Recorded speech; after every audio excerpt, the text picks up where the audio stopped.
తెనాలిలోని NGO కళ్యాణ మండపంలో the citizen cooperative society సర్వసభ్య సమావేశం ఆదివారం జరిగింది. ఈ సందర్భంగా సొసైటీ వ్యవస్థాపకులు వాసిరెడ్డి హనుమంతరావు చిత్రపటానికి పూలమాలలు వేసి నివాళులర్పించారు. ది సిటిజన్ కోఆపరేటివ్ సొసైటీ సర్వసభ్య సమావేశం స్థానిక ఎన్జీఓ కళ్యాణ మండపంలో జరిగింది.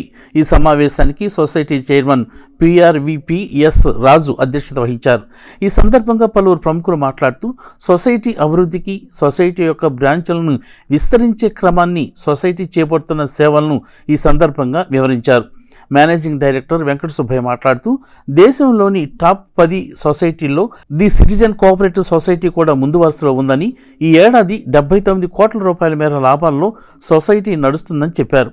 అలాగే డిపాజిట్లపై 10% వడ్డీ, సేవింగ్స్పై 6.5% వడ్డీని చెల్లిస్తున్నట్లు ఆయన ప్రకటించారు.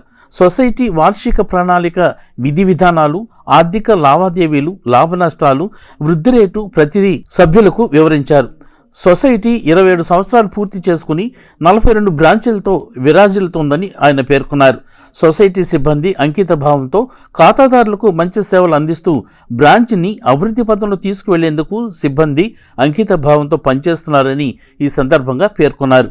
కార్యక్రమాన్ని ఆర్ఎండివిఎస్ శంకర్రావు, మేనేజర్ పి శ్రీకాంత్, సిబ్బంది గణేష్, సాయి, తరుణ్, భాష, సుధాకర్లు పర్యవేక్షించగా సొసైటీ సభ్యులు పాల్గొన్నారు. సిటిజన్ కోఆపరేటివ్ సొసైటీ గ్రోత్ విషయంలో పెరగటమే కాకుండా అన్ని విషయాల్లో సెంట్రల్ రిజిస్ట్రార్ ఇచ్చిన గైడ్ లైన్స్ కానీ, ఇన్కమ్ ట్యాక్స్ డిపార్ట్మెంట్ వాళ్ళు ఇచ్చిన ఇన్స్ట్రక్షన్స్ కానీ, అదే మాదిరిగా సెంట్రల్ గవర్నమెంట్ ప్రొవిడెన్షియల్ నామ్స్లో పెట్టినవి అన్నీ కూడా మనం తూచా తప్పకుండా పాటిస్తూ 96,000 మంది మెంబర్స్ని వాళ్ళ యొక్క మన్ననలు పొందుతూ మన సిటిజన్ కోఆపరేటివ్ సొసైటీ చాలా బాగా గ్రోత్ అవుతుంది.